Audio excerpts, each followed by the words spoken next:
সংসার করতে গিয়েছিলাম, কিন্তু কিন্তু ভাগ্যের পরিহাসে এই এই সমাজের চক্রান্তে কেন কেন সে আলো মাখা রাত এইভাবে অন্ধকারে ঢেকে গেল। আমি আমি কি ভুল করেছিলাম?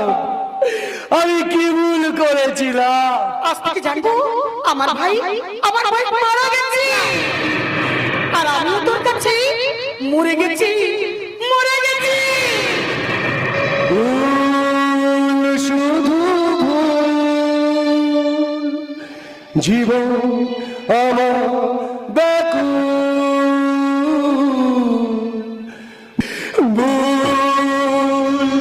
শুধু জীবন